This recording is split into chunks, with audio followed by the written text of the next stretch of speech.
Welcome to the Surf Strong Show, conversations that build a healthy surf community. We break down breathwork, mobility, strength, mindset, and surf travel with surfers and pros from around the world, so you can surf more, hurt less, and stay connected to the ocean. Follow the show for fresh episodes, bonus drops, and free programs. This is a focused mission, and you're part of it. Today on the Surf Strong Show, I'm joined by Barrett Perlman, a coach, spiritual guide, host of the Modern Hippie Pod, and a former pro wakeboarder turned surfer. In this conversation, we explore identity, reinvention, healing, and what it means to stay connected to the water through changing seasons of life. Let's get to our episode with Barrett Perlman.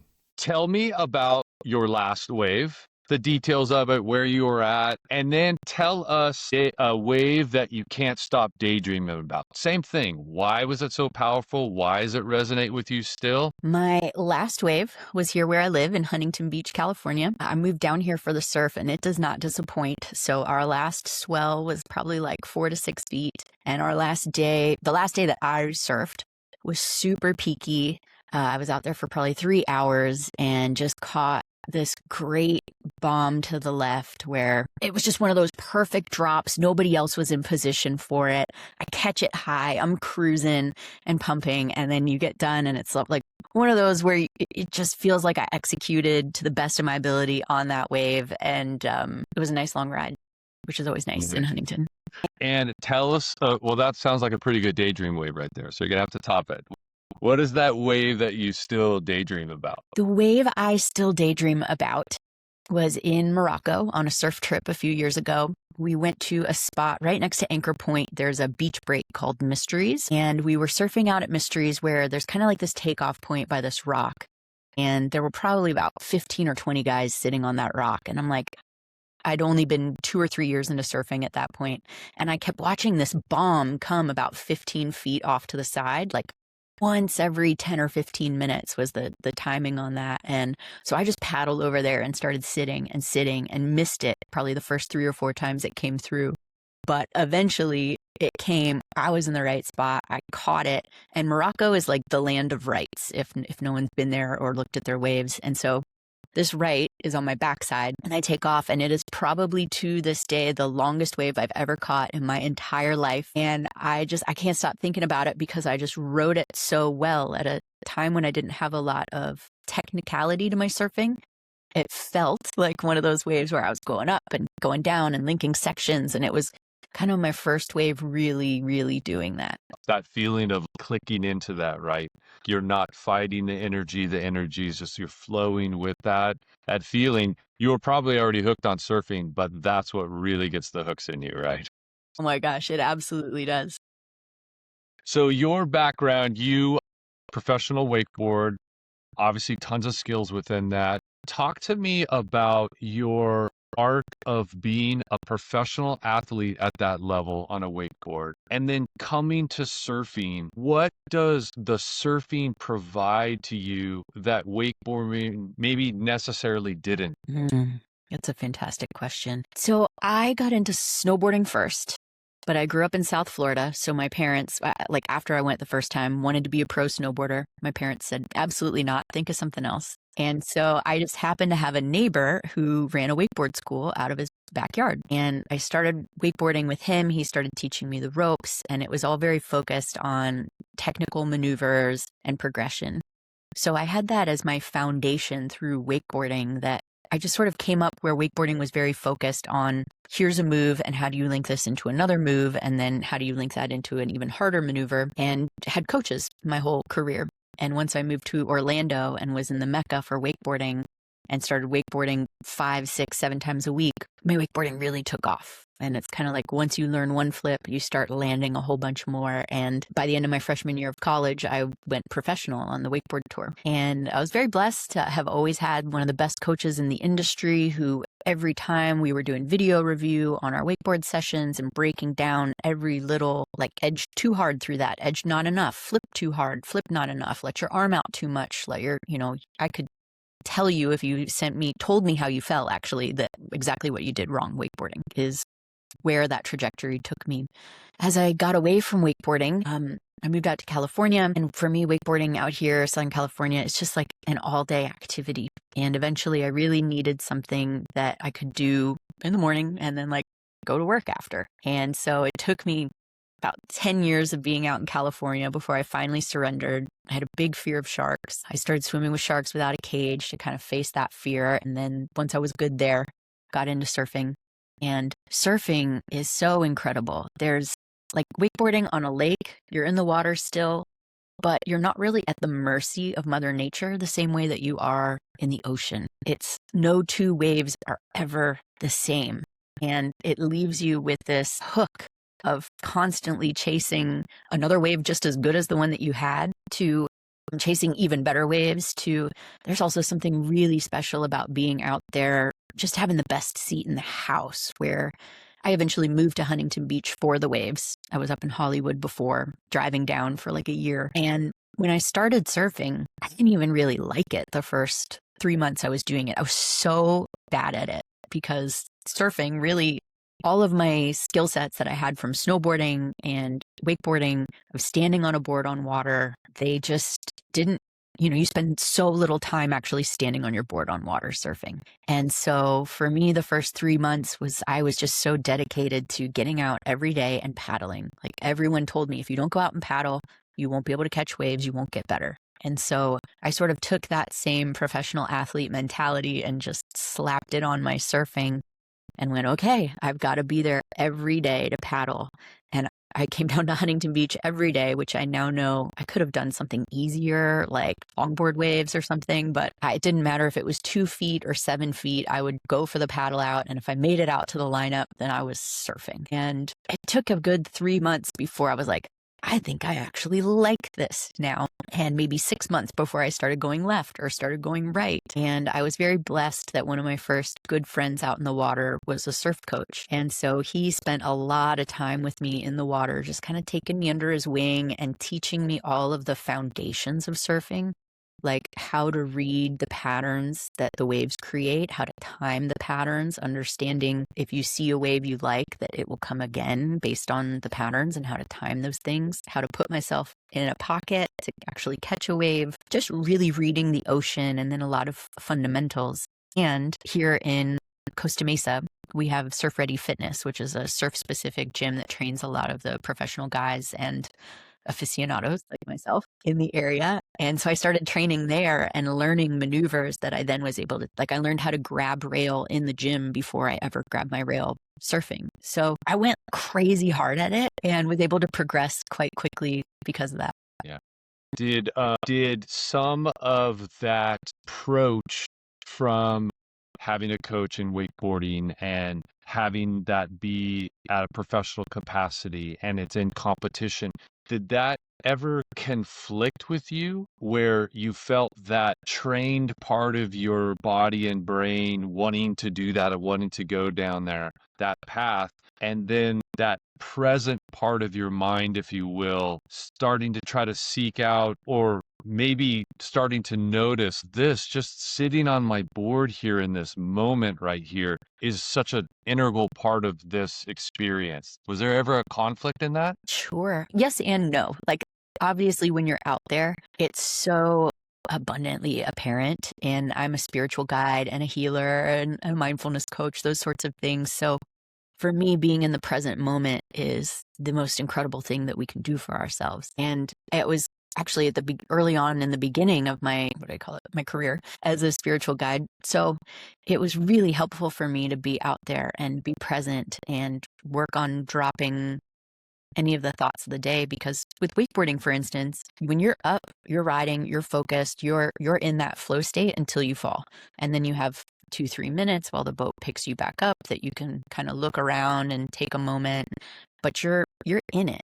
And surfing has much more free time, which I really grown to appreciate. My friends call me the dolphin whisperer because they've never seen as many dolphins as they see now when they're out with me, because I go out there and I just call them forth. I'm like, when dolphins are around, for me, surfing is canceled and it's all about the dolphins. And I would almost say dolphins are my favorite part of surfing. That close proximity to, call it that energy, but even just the practical way that they move through water. just being that close to it and witnessing that it makes you understand how clumsy we are. Absolutely. Their water awareness. Oh, so your work now lives in words like healing and consciousness, authenticity. What does real inner work actually look like For myself, for yourself, for somebody that you would be talking to that is kind of on the first part of that path for them? doing the inner work starts with creating space in the mind. I would say meditation is single-handedly one of the top 5 tools that I would hail as changing someone's life. And I know so many people who kind of come back at me and say, well, there's no way you can never get this mind to stop. Well, I am here to state that that was my personal experience. I have hit those points where there are no thoughts in my brain. And I think surfing really lends itself to that. So doing the inner work, when you create that spaciousness, then you have the capacity to stop being fused with the mind and getting the capacity to get more in the body, to actually feel what's there without the mind jabbering away at what it is instead. And when we stop being fused with the mind, then we can become aware of what we're feeling, the patterns behind it, what's serving us in those patterns, what's not serving us in those patterns, and sort of then begin to dissect the true inner work of where our traumas were created and how that we're enacting those in our relationships around us. Absolutely. That important part of that you talked about is also just starting that path, is even just the to say to yourself, I'm going to stop for this 5 minutes, 2 minutes, whatever it is, and I'm going to focus on this right now, whatever process of meditation that you try or sample. And I would encourage people to sample multiple different ways of doing it. Yeah. It's all such an important part of your own arc, just taking the time to stop and not having input and just sitting with that, even if you are noticing your mind overactive. That right there is a huge positive step forward. So we're encouraging everybody to stop and breathe and take a moment for yourself. Absolutely. And the breath, that's like one of the other things that I would say single-handedly changed my life. It's super important to how you paddle in surfing. It's super important to being able to have the confidence to hold your breath when you get held under. I mean, what is realistically 5 to 10 seconds often feels like 30 seconds when you're in it. And understanding how the breath can both calm you down or amp you up to give you more energy can be really impactful to implement. Yeah, absolutely. And it's also, there is such a parallel there too.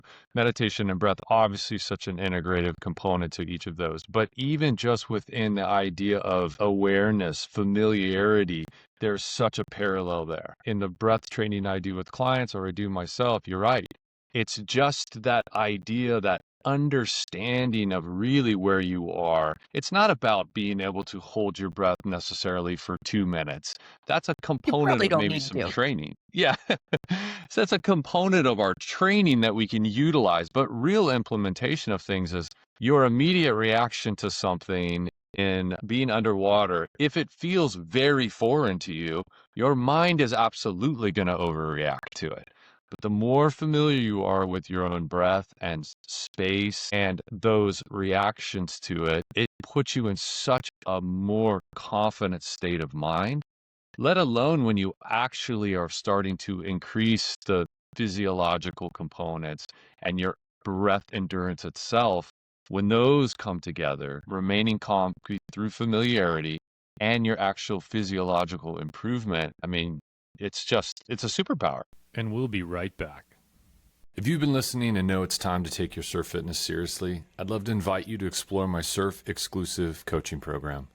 This is high level, fully customized coaching designed to unlock more strength, endurance, and mobility so you can keep surfing at your best. I only take on a very limited number of surfers because the attention and personalization is deep. If you're curious whether it's a fit for you, reach out and we'll connect and map out a personalized plan just for you. Go to surfstrongfit.com/start. Now back to the show. Yeah, it absolutely is. Even every day are different set of circumstances around what we're bringing to the table when we surf changes. And so, for instance, there are days when we're feeling less energy, or maybe we're a little bit sick, or haven't surfed in 2 weeks and are paddling back out there. Like I just had I've been surfing for 6 years now, for listeners who don't know everything about me.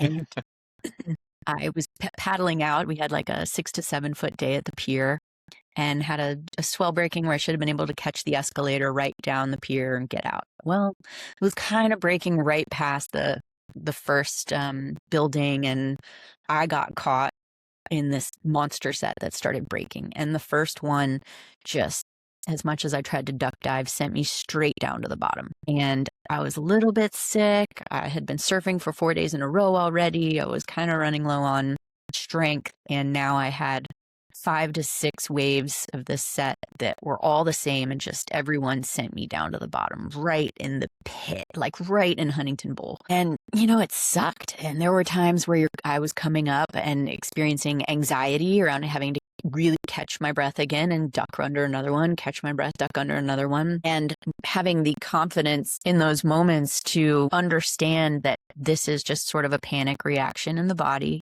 I am okay. And that as soon as I get a chance, I can re-regulate my breath out of panic. We can start to slow down the exhales, which allow us to calm down, and everything will be okay. So it's kind of something I was able to apply to much of my early surfing, being out there in waves that, quote unquote, maybe I shouldn't have been out in because they were so big. But I just always had this confidence of, yeah, I can hold my breath and swim under a wave. But every day's different. Yeah, it's a big part of the training, and it's exactly what you said, like bringing all those variables to it. A little sick, already a little tired, and also being surprised by something.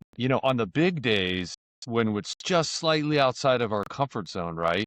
We're alert. Like our brains know, and they're focused and they're on. Those days that, that's just casual, and something surprises you and puts you in a place that you're not expecting. That's also where training kicks in, because you realize like an overreaction in that point doesn't take a lot sometimes. And so that's that is the whole point of training away from the water and the things that we bring to it, and then applying it within those settings and letting that experience in the actual water influence back to the way that we're training, and let those really complement each other and elevate. And that's really what it's all about. And it goes back to almost the earlier comment of it. Like I've been surfing since I was 15, and you'll paddle out sometimes and you're like, what is going on? Like, I feel like I haven't surfed, in years or something. And it's just that ability to just like not let yourself tie up into that, not let your brain tie up into that, focus back down, remain calm, and just be in that place right there, because you're learning something whether you want to or not in that setting. You might as well get as much out of it and improve on the next one. So kind of in that zone a little bit, what are some of the things or the top things that you're working on in your surfing right now? Be it your endurance or your fitness, it can be some of the technical things. And let's just like kind of talk some of those things out. What you are experiencing, I guarantee myself and many of the other people listening are too. I'd say a couple of things. I mean, gosh, I'm always working on endurance. I think every surfer is always working on endurance. And to be able to be in a 3-hour surf session that involves a lot of paddling takes a lot of buildup. So always endurance. And I'm also working on, I guess, later and deeper takeoffs in waves. You touched on it earlier in this, is we don't actually stand up on our board very much. There's not really that many chances that we get to practice this highly technical, multiplanar, so many variables coming together, right? We all know it, but listing them out. The wave is moving, water's moving, your board's moving, your body's moving, other surfers' bodies are moving around you.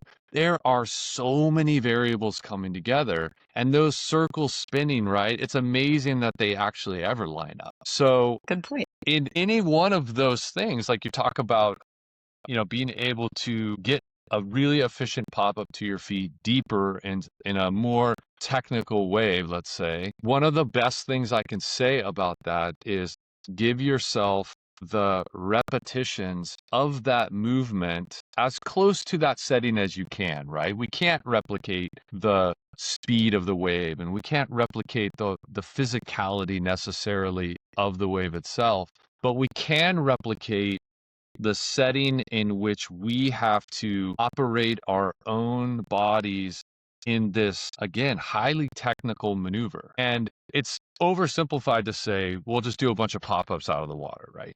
What it's really talking about is breaking down your own mechanisms of that maneuver. We have standard things that we do, like where's our hand positioning for that in relation to our chest?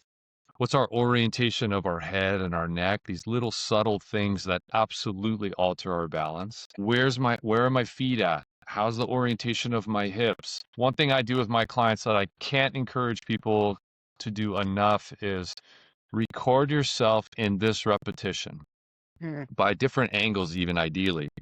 I have a little like version of a surfboard. It's just a carpet kind of thing, but it's the shape of a board and it gives me some representation. And I'll video straight on from the nose looking down. I'll do, 45 degrees this way on my back side, 45 degrees this way on my front side. And you get a incredible amount of feedback and information from that. Because if you watch it pretty quickly right after, you still kind of have the muscle memory of what that 1 or 2 or 3 practices that you did. And then you'll look at it and you'll go, oh my gosh, like that knee is dropping in, or my shoulder is really internally rotated. These are all not necessarily wrong, but they're just factors within it. Like that orientation of our own body weight in those little subtle ways, and then you put that on top of a board that's constantly moving all over and the wave is moving all over, and we can see why there's an infinite amount of variables that we're working on. That's such great advice. What I really love about that is being able to do video review on land of practicing your technique and being able to dissect it that way. I had a really cool moment a couple months ago. I had a custom surfboard made and I'm in my living room giving it its little initiation ceremony. And I'm just like standing on it though and looking at myself in the mirror and having this moment of like, okay, wait, adjust I've never seen myself just stand on a board before where I have the opportunity to correct it. And some different things started clicking into place.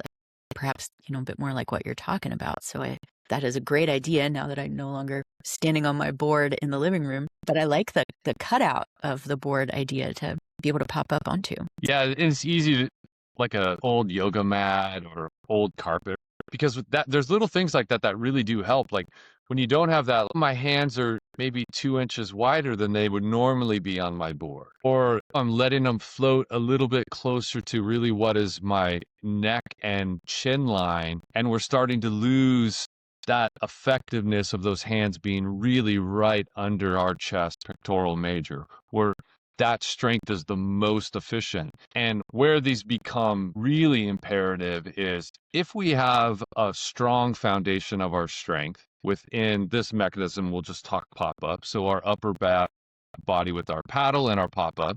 For every half an inch that we move out of that perfect setting for our strength being effective and efficient, you're not necessarily going to affect that pop-up or maybe even the next one, but you're definitely going to affect that last third of your session, and that 5% or 7% of efficiency starts changing, and your speed and your ability to replicate, all of that starts to get affected. That's what dry land absolutely transforms.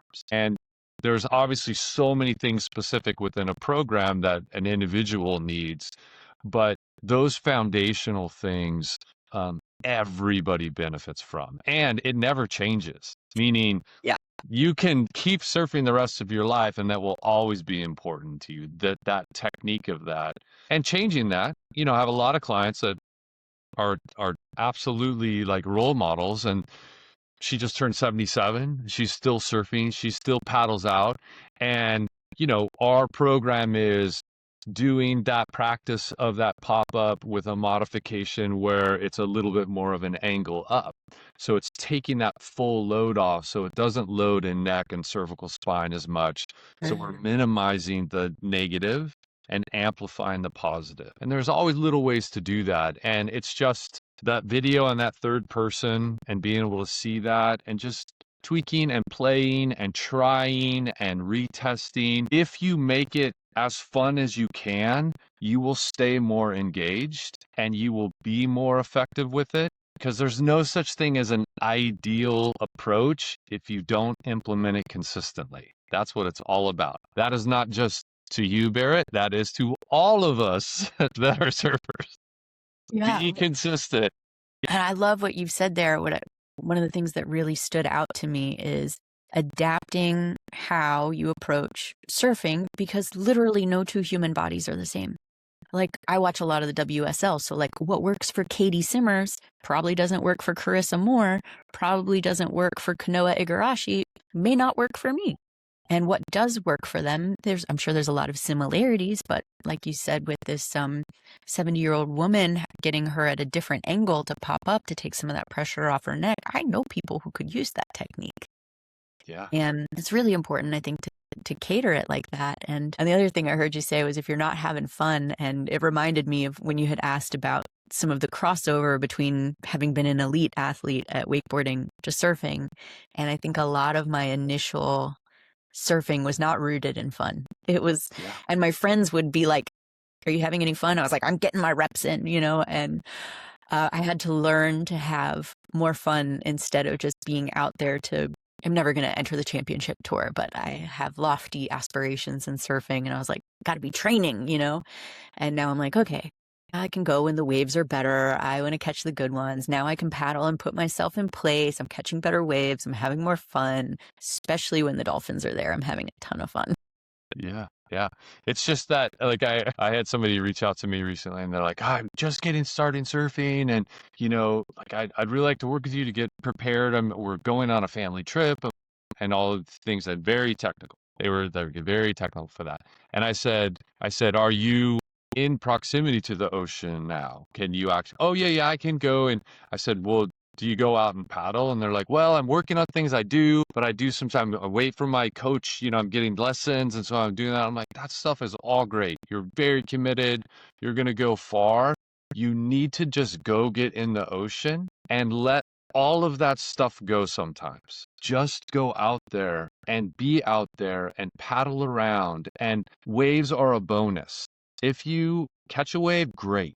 But if you're just out there and immersed in it and starting to, and not have to be too technical about things all the time, there's absolutely a place for that. But so much of that is this intuition that really does start to come, like where that wave is going. Why is it going there? Why did I paddle here when I was in that right spot? What got me there in the first place? And we can't always answer those questions.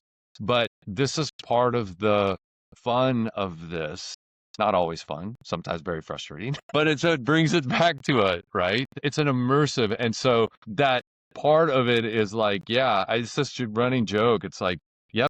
Yeah, if someone will ask me if they haven't surfed at all or they never have, they're like, yeah, you should try it out. Try it out. You might love it. It's very hard. It's the most difficult thing I do in my life for sure, in a physical setting, but be careful because you'll start planning your life around it. Oh my gosh. Yeah. And I used to have a philosophy that I would never date surfers because we were just on different schedules. Like, I was like, I don't want to be up at 6, 7 in the morning. Let them do their thing. They seem to cancel all life when there's waves. Now that I'm a surfer, I get it. The ocean is actually not a calm place. That is where all of the waves that are the singular pieces of the whole all come together. The big ones are giant, essentially energy waves coming through. It's really not a calm place. Being able to move within that, right? And do this thing that we do. And like you mentioned, the wave in Morocco, when that is that way and you do feel really aligned with that energy. When people ask me, why surfing, right? That's of course a huge question. That's almost the answer that I come to always now. Picture this energy that travels potentially thousands of miles, that lines up with you in this present moment, and you are part of this energy that then dissipates into the land and is into a different place, and you are part of that. That is A remarkable is an understatement feeling, and it's hard to put that in words, but that idea of that, it's transformative. Absolutely. It's in the spiritual world, we kind of call that being one with sacred world, in that all of the earth all around us is so sacred, and there's this innate intelligence to it. And becoming one with a wave, it's like becoming one with the wind, becoming one with the land, feeling that intelligence move through you as you move with it. There's no better feeling in the world. That's why we'll keep coming back to it. I used to say I'm always going to chase it. I'm trying to change the chase word a little bit. It's more of just like being near it and putting myself in a place to have the opportunity to interact with it that way. It's it's an important part of our lives. If people haven't understood that at this point. Yeah, and there's also like a scientific component too. The ocean is salt water, which actually cleanses us of negative ions, something like that. So when you go in, it actually removes some of those levels of stress at a scientific level. It pacifies the body. So, we may sound a little woo-woo being like, oh, surfing's so good for the soul, but it's good for the body, it's good for the mind, it's good for the soul. Yep, you're right. There literally is science behind that really supports all of that. From all of our first person experience as well, it lines up with that. Barrett, thank you so much for joining us on the Surf Strong Show. I really appreciate you being a part of it. And we put this one together fast. I love that. Sometimes it takes a while, but we talked and we got it in, and I really appreciate you being here. Well, thank you so much for having me, Greg. This has been a joy to talk about my favorite topic, which is now surfing. And thank you for this opportunity. Thanks for listening to the Surf Strong Show. Our mission is simple: build a healthier surf community and help you surf strong for life. If today's conversation gave you something valuable, share it with a friend and help spread the movement. For bonus programs, surf-specific training, and ways to connect directly, head to surfstrongfit.com/start. And if you're ready for high-touch, customized coaching, reach out to see if you're a fit for my surf-exclusive program. Until next time, train smart, breathe deep, travel far, and surf strong for life.